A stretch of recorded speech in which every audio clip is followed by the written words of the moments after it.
Assalamualaikum warahmatullahi wabarakatuh. Kita kembali pada mata kuliah Matematika Teknik. Kali ini kita akan masuki bab kalkulus turunan vektor, khususnya mengenai gradien, divergensi, dan juga curl. Namun sebelum membahas kalkulus turunan vektor, kita akan membahas atau mereview kembali tentang vektor. Vektor pada ruang 2 dimensi dan 3 dimensi. Secara fisik terdapat dua buah besaran. Yang pertama adalah besaran skalar dan yang kedua adalah besaran vektor. Besaran skalar adalah sebuah besaran yang mendefinisikan nilai dari besaran tersebut. Jadi dia hanya mendefinisikan nilai dari besarannya saja. Sedangkan vektor adalah sebuah besaran yang mendefinisikan bukan hanya nilai besaran, melainkan juga arahnya. Nah, sebagai contoh, kalau kita punya air dalam sebuah gelas ukur, maka volume air tersebut di dalam gelas ukur itu disebut sebagai besaran skalar atau termasuk dalam besaran skalar. Volumenya 1 liter, 2 liter, 3 liter, dan seterusnya. Namun kalau kita membicarakan tentang tekanan air, maka itu adalah vektor besar tekanannya, berapa besar tekanannya dan juga arahnya. Nah, kira-kira seperti itu. Berikutnya misalnya ini air yang dipancarkan atau diarahkan sehingga dia memiliki arah tertentu. Ini termasuk bisa juga ke dalam debitnya atau bisa juga ke dalam tekanannya. Selain dia memiliki debit atau tekanan, dia memiliki arah pancarannya ke arah tertentu. Sehingga ini bisa termasuk ke dalam besaran vektor. Berikutnya juga tentang kecepatan. Nah, dalam fisika atau dalam keseharian sebenarnya ada sedikit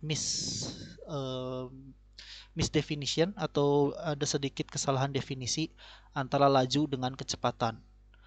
Kecepatan itu adalah laju yang memiliki arah. Jadi arahnya kemana, ke kiri, ke kanan, atas, bawah itu harus ada kalau dalam kecepatan. Sedangkan laju hanya besarannya saja dalam meter per detik. Nah, ini sebagai contoh kecepatan revolusi bumi terhadap matahari. Jadi perputarannya satu kali revolusi. Nah, dia memiliki kecepatan ke arah tertentu dan juga ini ada gaya tarik yang diakibatkan oleh gravitasi matahari, sehingga antara kecepatan dengan gaya ini merupakan besaran vektor karena selain memiliki besarnya, nilai besarannya sendiri, dia juga memiliki arah seperti itu. Nah, itu adalah definisi dari vektor dan bedanya dengan besaran skalar. Vektor dinotasikan dengan huruf tebal. Umumnya kalau dalam ketikan komputer atau kalau dalam tulisan tangan karena sulit membedakan tebal dan tipis, maka dibuat notasi yaitu tanda panah di atas dari huruf vektor, huruf yang dinotasikan sebagai vektor tersebut. Vektor dilambangkan dengan panah sebagai arah dan panjang panah tersebut sebagai nilai besaran. Jadi penggambarannya panjang dan juga arahnya itu merupakan besaran dan arah dari vektor. Vektor yang memiliki panjang satu satuan, artinya satu unit satuan, itu disebut sebagai vektor satuan atau unit vektor. Jadi unit vektor atau vektor satuan itu hanya memiliki informasi arah. Besarannya itu bisa dianggap diabaikan karena dia nilainya satu satuan. Sehingga informasi yang tersedia itu seolah-olah hanya ada arahnya saja. Nah, kesebandingan vektor. Vektor dikatakan sama atau sebanding bisa dituliskan misalnya vektor A sebanding atau sama dengan vektor B jika keduanya memiliki panjang dan arah yang sama. Sebagai contoh yang gambar sebelah kiri, ini menandakan bahwa kedua vektor A dan B merupakan vektor yang sama. Sedangkan yang kedua, gambar B, ini menandakan besarnya sama namun arahnya berkebalikan atau arahnya berbeda. Yang C arahnya sama tapi panjangnya berbeda. Ini pun tidak sebanding. Sedangkan yang D panjang dan arahnya berbeda. Jadi dinyatakan sebanding jika memiliki panjang dan arah yang sama. Dan perlu diingat bahwa vektor itu tidak mendefinisikan posisi. Kecuali nanti ada vektor posisi, baru mendefinisikan posisi. Jadi untuk vektor A dan B seperti contoh di atas, ya, ini adalah vektor yang sama, vektor yang sebanding. Kita mau taruh dimanapun, selama panjang dan arahnya sama, itu masih vektor yang sebanding. Nah, di sini misalnya kita akan melihat komponen-komponen vektor pada ruang 3 dimensi. Yaitu kita sebut saja berada pada garis-garis X, Y, Z yang saling tegak lurus. Misal vektor dengan titik asal P, X1, Y1, Z1 dan titik akhir Q, X2, Y2, Z2. Jadi ada terdapat dua titik posisi awal menuju ke posisi akhir. Maka ketiga koordinat vektor tersebut bisa didefinisikan sebagai A1 sama dengan X2 min X1 yang merupakan komponen X, A2 adalah Y2 min Y1 merupakan komponen Y, dan A3 sama dengan Z2 min Z1 yang merupakan komponen dari Z. Atau dapat dituliskan misalnya sebagai vektor A sama dengan, di sini kita bisa menggunakan kurung siku seperti itu. Nah, kurung siku untuk menotasikan vektor, komponen-komponen vektor. Ini menyatakan bahwa A1 merupakan komponen X, A2 adalah komponen Y, dan A3 adalah komponen Z pada koordinat kartesian. Karena ada beberapa koordinat lain yang bukan X, Y, Z. Nah, sedangkan panjang vektor menurut teorema Pythagoras adalah akar dari penjumlahan kuadrat masing-masing komponennya. Oke. Di sini kita akan bicarakan vektor posisi. Jika kita memilih atau menentukan titik awal vektor sebagai titik origin, yaitu titik O 0,0,0, maka vektor tersebut akan dikatakan sebagai vektor posisi. Nah, sebelah kiri ini adalah vektor PQ yang tadi disebutkan. Titik awal P dan titik akhir Q. Nah, ini bukan merupakan vektor posisi karena titik awalnya bukan berasal dari origin atau titik 0,0,0. Nah, yang sebelah kanan ini merupakan vektor posisi karena dimulai dari titik 0,0,0. Umumnya vektor posisi itu dilambangkan dengan R seperti ini. Umumnya seperti itu. Oke, next. Nah, beberapa operasi vektor, salah satunya adalah penjumlahan vektor. Untuk dua buah vektor, misal A sama dengan A1, A2, A3, dan B sama dengan B1, B2, B3, maka penjumlahan berlaku A tambah B sama dengan penjumlahan dari masing-masing komponennya. A1 ditambah B1, A2 tambah B2, A3 ditambah B3. Jadi komponen X ditambahkan dengan komponen X, komponen Y ditambahkan dengan komponen Y, dan seterusnya. Nah, sebagai contoh adalah penjumlahan untuk gaya, ini ditarik jadi gaya tarik yang memiliki arah yang berbeda, maka penjumlahannya itu pada satu arah ini. Nah, sehingga dihasilkan adalah merupakan C adalah penjumlahan kedua vektor A ditambah dengan B. Nah, sifat dasar penjumlahan dia bersifat komutatif dibalik, ya ini komutatif ya. A ditambah B sama dengan B ditambah A. Lalu juga kayaknya bukan komutatif yang B ini. Jadi dia bisa dipertukarkan untuk penjumlahan, mau yang di bagian kiri dulu ataupun bagian kanan dulu, itu hasilnya akan sama. Dan A ditambah dengan vektor 0, ingat penjumlahan vektor hanya bisa dilakukan dengan yang memiliki komponen sama. Di sini 0 ini bukan nilai 0 tapi vektor 0 yang artinya dia memiliki komponen X, Y, Z bernilai 0. Ini A ditambah dengan vektor 0 akan sama dengan A. Jadi untuk penjumlahan dia harus memiliki jumlah komponen yang sama. Tidak bisa kalau A1, A2, A3 di sini hanya B1 dengan B2. Itu tanpa dia memiliki B3. Seperti itu. Umumnya kalau misalnya tidak ada B3 ya berarti dia dianggap 0. Tapi secara teori bahwa dia harus memiliki komponen yang sama. Nah, sedangkan vektor A ditambah dengan minus A itu akan sama dengan 0. Nah, jadi di sini adalah contoh perjumlahan A ditambah B sama dengan C yang sini. Nah, ini untuk yang A ditambah B, ataupun nanti kalau misalnya bisa nggak B tambah A, ini ya. A ditambah B dengan B ditambah A itu akan sama saja nilainya. Nah, ini juga kalau kita tambahkan U ditambah V dulu, yaitu nilai, baru ditambahkan W. Nah, jadi kita lihat ujungnya U tambah V ditambahkan dengan W, atau kita langsung V tambah W dulu. V ditambah W yang itu, yang ini. V ditambah W baru ditambahkan dengan U. V ditambah mana? Ini ya, V ditambah W baru ditambahkan dengan U. Nah, ini V tambah W tambahkan U, itu hasilnya akan sama saja. U ditambah V ditambah W. Seperti itu. U ditambah dengan V tambah W ke sini. Atau U tambah V dulu ditambahkan dengan W. Jadi hasilnya akan sama. Oke. Berikutnya adalah perkalian vektor. Untuk dua buah vektor A dan B, perkalian dengan skalar akan menghasilkan, jadi ini C-nya adalah nilai skalar. Ini harusnya tidak tebal ya C-nya. Jadi anggap aja dia skalar, artinya dia hanya nilai bukan vektor, tidak memiliki arah, hanya satu. Maka ini sama dengan dikalikan untuk masing-masing komponennya. Nah, ini sifat dasar untuk vektor, perkalian vektor dengan skalar. Jadi CA ditambah B itu akan sama dengan CA ditambah CB. Dengan C adalah skalar. Dengan C dan K skalar, C ditambah K dikalikan dengan vektor A akan sama dengan C dikali A ditambah K dikali A.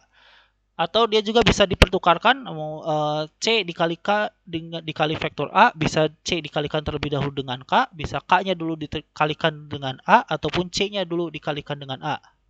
Dan 1 dikali dengan vektor A akan sama dengan vektor A. Nah, dalam perkalian antar vektor itu terdapat dua jenis. Yang pertama adalah perkalian titik. Nah, misal kita punya dua vektor, maka perkalian titik antara kedua vektor ditulis sebagai A dot B sama dengan A1 B1 ditambah A2 B2 ditambah A3 B3. Jadi perkalian titik atau dot product definisinya adalah jumlah dari perkalian masing-masing komponennya. Atau ini juga bisa ditulis sebagai A dot B sama dengan panjang A dikalikan panjang B dikalikan cos gamma. Dengan gamma adalah sudut terkecil yang dibentuk oleh dua vektor tersebut. Nah, jadi misalnya seperti ini. Nah, karena dia sifatnya adalah panjang A kali panjang B cos gamma, maka dua buah vektor tak nol yang nilainya tidak nol dikatakan saling tegak lurus atau ortogonal jika dan hanya jika cos gamma nilainya sama dengan 0 atau gamma sama dengan pi per 2. Dengan kata lain, A dot B akan bernilai 0 dengan catatan bahwa kedua vektor tersebut tidak 0 jika mereka saling tegak lurus. Jadi A dot B akan sama dengan 0 kalau kedua vektor tegak lurus. Seperti ini.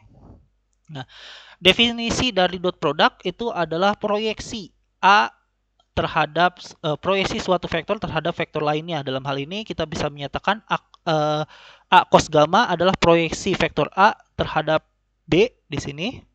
Nah, dikalikan dengan panjang vektor B-nya. Seperti itu. Sudut vektor, kalau kita ingin mencari sudut vektor dari misalnya kita hanya mengetahui besar nilai komponen-komponen vektor tersebut, maka besarnya adalah cos gamma sama dengan vektor A didotkan dengan B dibagi dengan panjang A dikalikan dengan panjang B. Ingat panjang itu panjang dari suatu vektor dilambangkan dengan tanda mutlak dari vektor tersebut. Oke. Di sini adalah sifat-sifat perkalian titik. Nah, ini ditandakan dengan titik ya, dot product. Maka kalau kita punya vektor A, vektor B, vektor C, bisa kita langsung kalikan masing-masing seperti berikut. Dan juga bersifat terbaliknya, A dot B itu akan sama dengan B dot A. Dan A dot A itu pasti akan lebih besar dari sama dengan 0. A dot A akan bernilai 0 jika dan hanya jika A-nya vektor A adalah vektor 0. Karena kalau A dot A tidak mungkin tegak lurus, artinya dia sejajar atau 0 derajat. Jadi dia hanya mungkin 0 kalau panjangnya 0. Nah, dia juga bersifat seperti ini. Bisa dibalik. Nah, ini adalah identitas. Jadi panjang dari A dot B itu akan kurang dari atau sama dengan panjang A dikalikan panjang B. Sedangkan panjang vektor A ditambah B akan lebih kurang dari atau sama dengan panjang A ditambah dengan panjang B. Nah, aplikasi perkalian titik salah satunya adalah pada usaha. Jadi misalnya suatu benda ditarik dengan suatu arah tertentu dan bergerak ke arah tertentu. Usaha yang dilakukan oleh sebuah gaya, sebut saja P, dengan perpindahan atau pergerakan sejauh D, didefinisikan sebagai W sama dengan panjang P dikalikan panjang D dengan P yang diproyeksikan pada D, sehingga dikatakan adalah P dot D. Nah, kira-kira seperti ini. Jadi kalau misalnya besarnya gaya atau arah gayanya itu tidak searah dengan dengan perpindahannya, maka dia akan membentuk suatu sudut. Nah, besarnya usaha itu akan berkurang dari besarnya cos alfa atau cos sudut yang dibentuk oleh antara gaya dengan perpindahannya. Nah, ini kita melihat bahwa karena A dot B itu akan sama dengan panjang A dikalikan panjang B cos gamma atau cos sudut yang dibentuknya. Dan tadi dikatakan bahwa A cos gamma itu merupakan proyeksi vektor A terhadap vektor B. Maka untuk mencari proyeksi terhadap vektor sembarang B, besarnya P atau panjang dari proyeksi tersebut adalah P sama dengan vektor A didotkan dengan B dibagi dengan panjang B. Atau P sama dengan panjang A cos gamma. Nah, garis lurus yang tegak lurus pada bidang. Salah satu fungsi dari dot product adalah mencari suatu garis lurus yang tegak lurus pada suatu bidang. Nah, tentukan persamaan garis lurus yang melewati titik P 1,3 pada bidang XY dan tegak lurus garis X min 2Y ditambah 2 sama dengan 0. Nah, di sini kita melihat bahwa kita ingin mencari suatu persamaan garis lurus yang melewati titik P tersebut pada suatu bidang XY dan tegak lurus ini kayaknya bidang ya, bukan garis. Dan tegak lurus bidang, nanti tolong diganti, ini bidang X min 2Y ditambah 2 sama dengan 0. Jadi kalian bayangkan ada suatu, anggap aja HVS, kertas HVS atau kertas A4 yang melintang secara bebas. Kita nggak tahu bagaimana melintangnya. Nah, melintangnya itu mengikuti X min 2Y ditambah 2 sama dengan 0. Nah, pada suatu bidang XY, di sini, anggap aja itu adalah meja XY-nya itu. Nah, di situ ada titik P 1,3.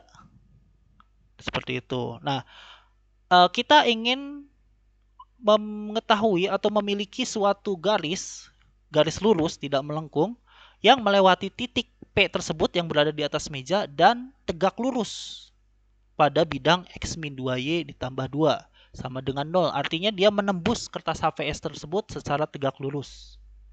Nah, pada materi vektor atau pada materi bidang, kita akan mengetahui bahwa setiap bidang itu memiliki yang namanya vektor normal. Vektor normal adalah vektor yang tegak lurus dari bidangnya. Seperti itu. Tegak lurus bidang. Nah, seperti ini. Nah, di sini kita akan melihat bahwa vektor yang tegak lurus dengan garis X, dengan bidang X min 2Y ditambah 2 sama dengan 0 adalah A sama dengan 1, min 2. Nah, jadi cara untuk mendapatkan vektor normal atau vektor yang tegak lurus terhadap suatu bidang itu kita hanya melihat nilai-nilai koefisien setiap komponennya. Kita di sini melihat bahwa bidang tersebut hanya memiliki komponen X dan memiliki komponen Y. Seperti ini. Nah, artinya dia berada pada bidang 2 dimensi. Nah, di sini komponen X memiliki koefisien 1, sedangkan komponen Y memiliki koefisien min 2. Ini cara cepat untuk mengetahui vektor normal atau vektor yang tegak lurus terhadap bidang tersebut. Dengan kata lain, maka vektor normalnya atau vektor yang tegak lurus pada bidang tersebut adalah 1, min 2. Nah, berikutnya kita ingin melihat vektor yang tegak lurus dengan A, yang ini, yaitu adalah B. Garis tegak lurus pada bidang ini, sebentar. Nah, di sini ini kayaknya salah soal nih. Tegak lurus. Oke. Nah, kita akan melihat vektor yang tegak lurus dengan A, itu vektor normalnya, yaitu B, adalah A dot B memenuhi A dot B sama dengan 0. Maka di sini kita bisa melihat dotnya sama dengan 0. Atau kalau kita kalikan, B1 dikurangi 2, B2 sama dengan 0. Nah, pilih B1 sama dengan 2 dan B2 sama dengan 1. Maka persamaan garis dengan vektor normal berikut adalah 2x ditambah y sama dengan c. Jadi sebenarnya untuk B1, B2 ini banyak nilainya. Tapi yang paling mudah adalah kalau kita pilih B1 sama dengan 2 dan B2 sama dengan 0. Nah, dari sini maka kita bisa mendapatkan suatu bidang lain atau dalam hal ini garis ya, yaitu 2x ditambah y sama dengan c. Nah, yang melewati titik P1,3 maka tinggal kita masukkan x-nya adalah 1 dan y-nya adalah 3. Sehingga 2 kali 1 tambah 3 akan sama dengan 5. Maka persamaan garisnya adalah 2x ditambah y sama dengan 5. Oh ya, tadi saya agak sedikit misinformasi di sini. Kalau dia dalam bentuk 2 dimensi, ya ini adalah garis, sebuah garis, bukan bidang. Karena kalau di ruang 3 dimensi, baru ini adalah sebuah bidang. Nah, garis. Jadi, yang pertama ini garisnya L2, sebut saja L2, garis yang tadi, yaitu X min 2Y ditambah 2 sama dengan 0. Nah, lalu, kita ingin mencari suatu garis yang tegak lurus garis tersebut, yang melewati juga titik P. Jadi pertama-tama kita cari vektor normalnya dulu dari garis ini, yaitu vektor yang tegak lurus. Jadi bisa arahnya ke sini ataupun arahnya ke sini. Nah, setelah itu kita cari vektor lain yang tegak lurus dengan vektor normal tersebut. Maka vektor lainnya itu sebut saja vektor B, itu merupakan vektor normal dari suatu garis yang nantinya akan tegak lurus terhadap garis pertama. Nah, tinggal nanti kita cari. Karena yang tegak lurus terhadap garis L2 ini banyak. Yang di sini pun pasti tegak lurus, tegak lurus, tegak lurus. Nah, tapi yang kita inginkan adalah yang melewati titik P. Maka didapatkan 2x ditambah y sama dengan 5. Nah, berikutnya, tentukan vektor satuan yang tegak lurus bidang 4x ditambah 2y ditambah 4z sama dengan min 7. Nah, ini baru adalah bidang 3 dimensi. Jadi, kita ingin melihat vektor satuan yang tegak lurus bidang tersebut. Nah, ingat yang ditanyakan adalah vektor satuan, artinya vektor yang panjangnya satu satuan. Pertama, kita cari dulu vektor normalnya. Seperti ini. Nah, jadi ini vektor satuannya. Nah, vektor satuan supaya kita mendapatkan panjang yang panjangnya satu satuan, maka tinggal dibagi dengan panjang dari vektor normal tersebut. Nah, maka kita hanya perlu melihat untuk mencari vektor normal, kita hanya perlu melihat koefisien dari masing-masing komponen. Berarti kita melihat berapa A1, berapa A2, berapa A3. Di sini adalah A1 adalah 4, A2 adalah 2, dan A3 adalah 4. Ingat yang harus diperhatikan, X, Y, dan Z ini harus berkumpul pada satu ruas. Jadi tidak boleh ada yang di ruas lainnya. Semua harus disatukan terlebih dahulu. Maka kita dapatkan besarnya A adalah 4,2,4. Nah, ini vektor yang tegak lurus dengan bidang 4X tambah 2Y ditambah 4Z sama dengan min 7. Tapi bukan vektor satuan. Nah, untuk mendapatkan vektor satuan, maka kita harus membagi vektor A ini dengan panjangnya. Nah, sehingga panjangnya kita lakukan Pitagoras, akar dari 4 kuadrat ditambah 2 kuadrat ditambah 4 kuadrat. Jadi itu adalah 6. Jadi A ini akan kita bagi dengan 6 atau dikalikan 1/6 menjadi 2/3, 1/3, 2/3. Nah, ini adalah vektor satuan yang tegak lurus bidang 4X ditambah 2Y ditambah 4Z sama dengan minus 7. Nah, kira-kira bentuknya seperti ini. Jadi, ini adalah bidang sembarang pada ruang 3 dimensi. Dan ini adalah vektor yang tegak lurus pada bidang tersebut. Nah, berikutnya adalah cross product atau perkalian vektor. Nah, untuk dua buah vektor A dan B, maka perkalian silang atau cross product untuk kedua vektor ditulis sebagai V sama dengan A cross B. Jadi dibaca dan harus dibaca dan ditulisnya tepat ya, A cross B, A dot B, jangan sampai tertukar. Karena hasilnya dan definisinya akan berbeda. Dengan panjang vektornya, berarti panjang vektor V adalah panjang dari A cross B akan sama dengan panjang A dikalikan panjang B sin gamma. Nah, V atau besarnya V itu merupakan luas paralelogram. Paralelogram itu adalah bidang yang dibentuk oleh dua pasang garis A dan B yang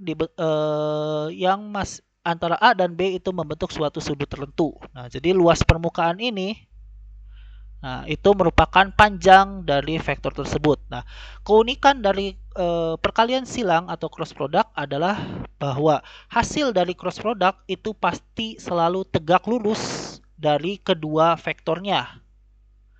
Jadi kalau A cross B, maka hasilnya V itu adalah pasti tegak lurus dengan vektor A maupun tegak lurus dengan vektor B. Nah, jika misalnya V1 adalah jika V adalah V1, V2, V3, maka di sini dikatakan V1 sama dengan A2B3 min A3B2, V2 dan V3 seterusnya, atau biasanya ditulis dalam bentuk determinan berikut. Dengan IJK ini adalah komponen I, J, dan K, atau bisa dikatakan sebagai komponen X, Y, dan juga Z. Maka ini adalah bentuk determinan untuk masing-masing komponen X, komponen Y, dan juga komponen Z. Ini tinggal dikalikan silang. A2 dikali B3 dikurangi A3 min B2, A1 dikali B3 dikurangi A3 kali B1 dikurangi diminuskan, artinya dibalik. Ini juga sama, A1 dikali B2 dikurangi A2 dikali B1.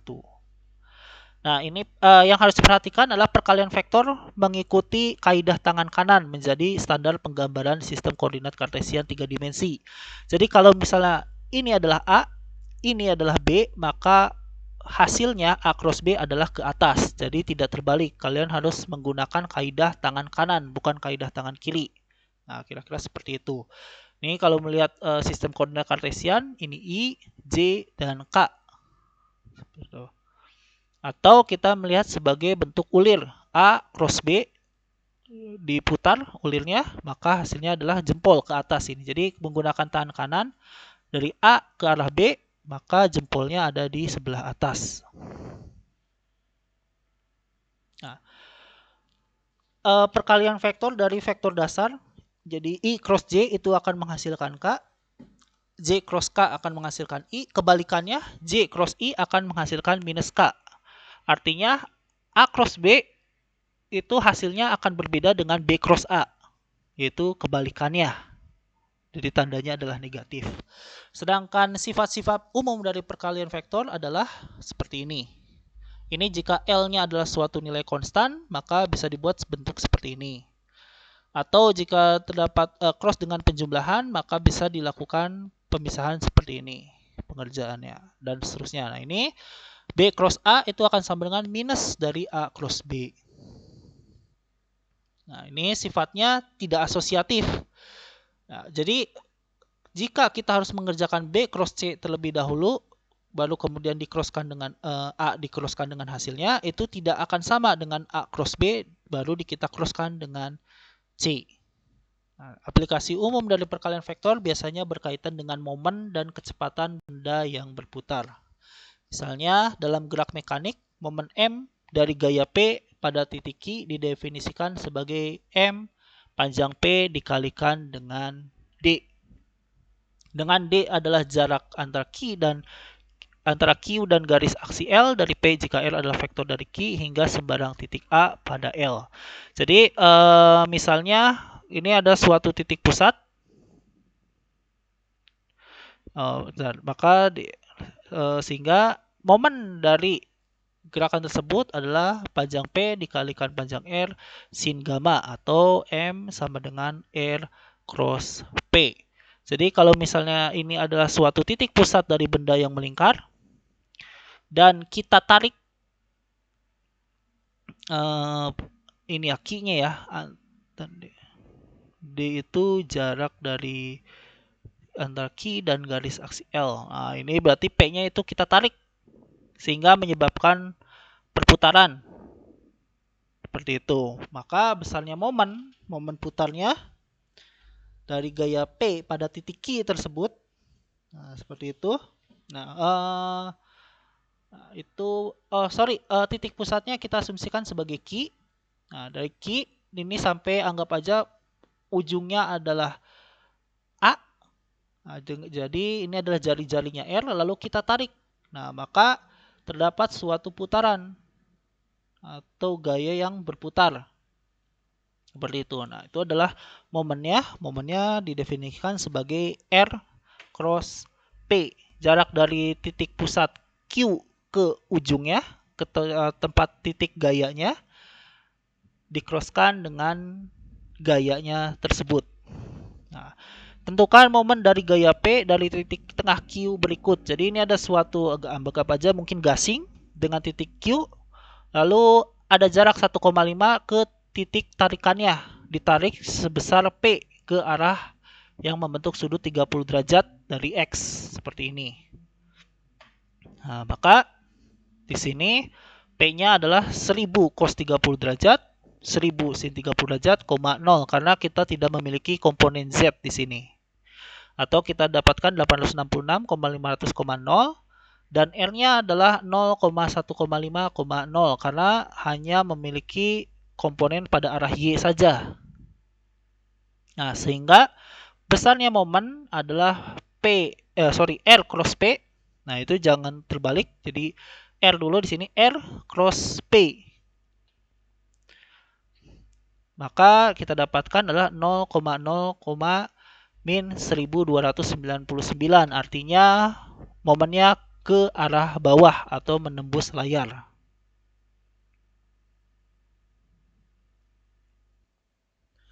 Di sini kecepatan pada benda putar, misal P adalah sembarang titik pada benda berputar dan dia adalah jarak titik P. Nah, seperti ini, jadi nanti ditarik, maka kecepatannya adalah omega D. Misal R adalah vektor posisi P terhadap titik origin, maka D sama dengan panjang R sin gamma, dengan gamma adalah sudut antara W. Nah, jadi sudut adalah antara garis vektor tegak lurus dari benda putar tersebut dengan juga dari titik 0 tersebut ke titik P. Sehingga omega D sama dengan omega panjang W dikalikan dengan panjang R sin gamma atau panjang omega cross W cross R. Bukan omega. Maka kecepatan vektor V dari titik P dapat direpresentasikan sebagai perkalian vektor. V sama dengan W crosskan dengan R. Jadi kecepatan ininya. kecepatan putarnya dari gasing atau benda putar tersebut. Nah, perkalian tiga vektor campuran dinotasikan sebagai dalam kurung vektor A, B, C. Nah, di sini A dot B cross C sama dengan A cross B dot C, definisikan sebagai perkalian tiga vektor campuran. Nah, yang harus diperhatikan adalah bahwa kita harus mendahulukan perkalian silang dalam hal ini. Kenapa? Karena kita tahu bahwa perkalian titik itu akan menghasilkan nilai skalar. Sedangkan perkalian silang atau perkalian vektor menghasilkan nilai vektor, makanya namanya perkalian vektor. Jadi tidak mungkin kita melakukan dot product terlebih dahulu baru melakukan cross product, itu tidak mungkin. Nah, di sini kita dapatkan perkalian tiga vektor campuran tersebut berupa determinan matriks order 3 terhadap baris pertama. Nah, seperti ini kita dapatkan bentuknya menjadi seperti ini. Nah, perkalian tiga vektor campuran tersebut merupakan volume dari parallelepiped. Parallelepiped adalah seperti kubus tapi memiliki sudut sembarang. Kalau kubus itu kan sudutnya tegak 90 derajat. Di sini jadi seperti kubus tapi sisinya adalah jajar genjang. Nah, itu yang disebut sebagai parallelepiped.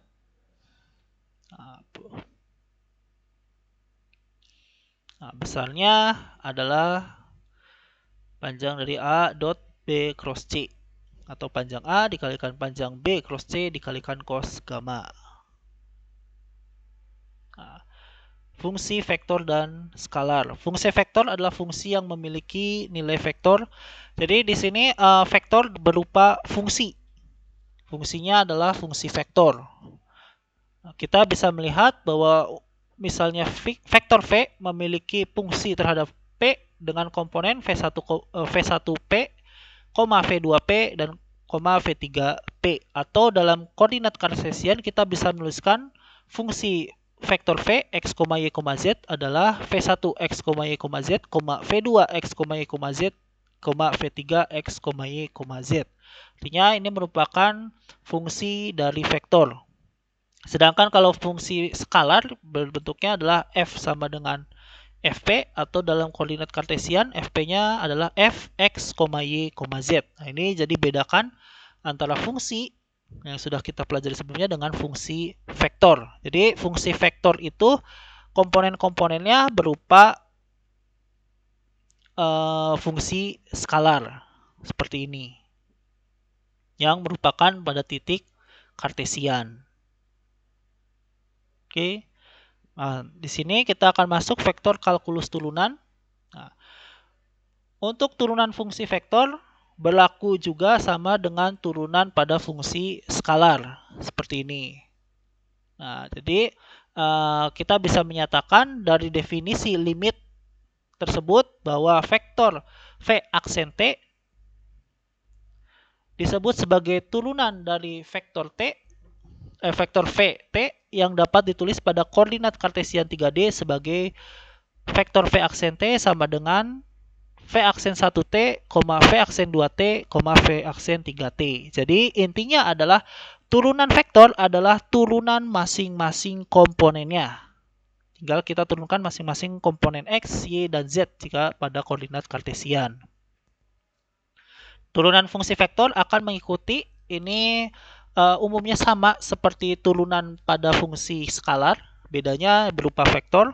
Jadi kalau kita kalikan dengan C atau suatu nilai konstan, maka bisa diturunkan terlebih dahulu V-nya, baru kita kalikan dengan nilai konstan tersebut. Untuk penjumlahan vektor berlaku sama, yaitu turunan dari penjumlahan vektor adalah penjumlahan dari masing-masing turunan vektor tersebut. Sedangkan pada dot product berlaku ini sama seperti perkalian titik dua fungsi, turunan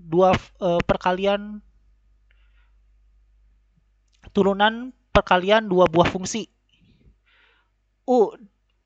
dot V aksen sama dengan U aksen dot V ditambah U dot V aksen. Sedangkan U cross V aksen sama dengan U aksen cross V ditambah U cross V aksen.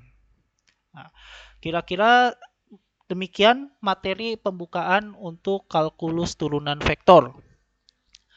Sekian, terima kasih atas perhatiannya. Assalamualaikum warahmatullahi wabarakatuh.